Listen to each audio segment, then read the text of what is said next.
I support you, okay?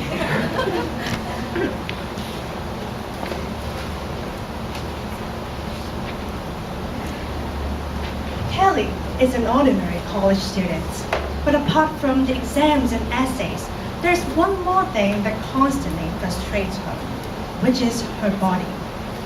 Every day when she looks into the mirror, all she sees are the flaws and imperfections that she wants to get rid of. But what Kelly doesn't know is that she's not alone when facing this problem. In fact, her problem is shared with many females across the globe. In the United States, over 80% of women feel unhappy because of how they look. While in Hong Kong, only 4% of women said that they are satisfied with their body figure. And remarkably, almost every research in the world has indicated one thing, which is that our society is imposing a much straighter and a much more rigid requirement for a female body compared to that for a man's. And this phenomenon can be attributed to a concept called the discipline of female bodies. And of course, I'm not the inventor of this whole concept. Back to the 20th century, a philosopher called Michael Foucault has proposed the concept about docile bodies. And before analyzing deeply about how this discipline really works substantially, there is one thing that everyone should know, which is the two fundamental features of a discipline.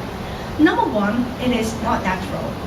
Number two, it is not neutral either. So in other words, a discipline is something that is created to generate oppression and inequality. So the first practice I'm going to talk about is feminine comportment, which is how to move or to gesture like a woman. And years ago, there's a German photographer who wanted to discover what's the difference between men and women in terms of their body postures by taking photos of the passengers on the train. And he found out that men in general have a more relaxing posture that extend to the available space, just like the cat on left. And whereas women tend to constrain themselves with arms close to the body and so forth, just like the ladylike dog on the right side. And this is the so-called practice of the feminine comportment. And sociologists further argue that women are also found to be trained to smile more. And one reasonable and possible explanation behind this whole phenomenon is that women are in a position of subordination. Why? Because when we relate to our reality, it is easy for us to discover that it is often those who provide services who tend to smile more and to obey the laws of regulations, right? And so in these terms, female are being subordinated and they are oppressed because of this practice. And one thing to note is that this is not natural. I guess a lot of you here, a lot of girls here, that you have memories about how your parents may have scolded you when you sat down with your legs wide open when you were just a little girl, right? And also, institutions like schools and kindergartens also plays a significant role in shaping our feminine and masculine behaviors.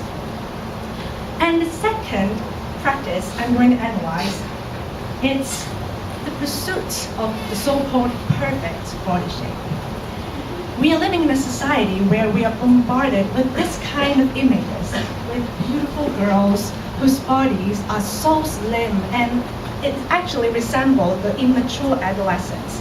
And we regard those as fashionable and even as the norm. And that's why lots of us are motivated to try to keep fit, to go on a diet, just to become like one of them. However, is this whole phenomenon attributed to merely the women's vague idea of beauty? Well, some sociologists disagrees with it, and they analyze the historical meaning behind the idea of slimness and give us some alternate interpretations. And the first one its domestic conception of femininity.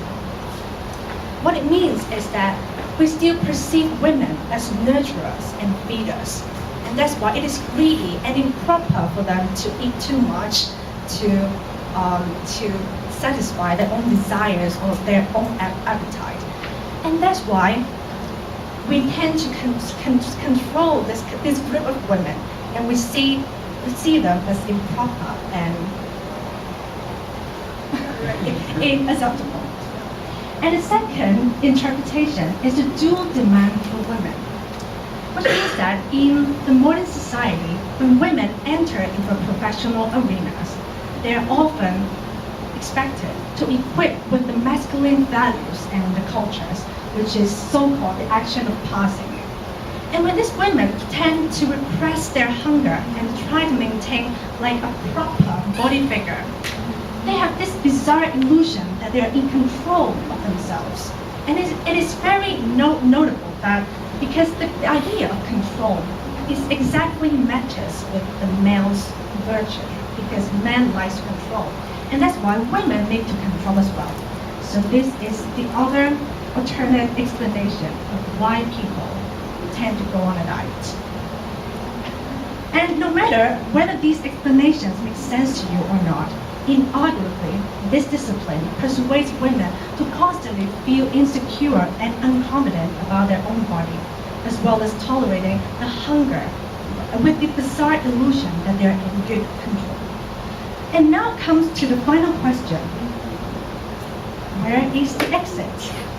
Well, I cannot provide any solid answer for you, because if I can, my face would have already been like on the cover of Time magazine, that's it. But I want to tell you that every change starts with an idea and an attitude.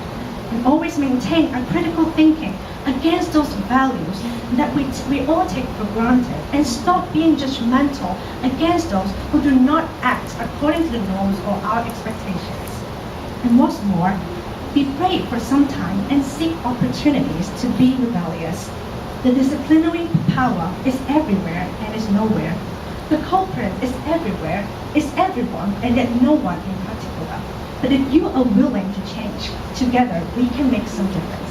Toastmasters of the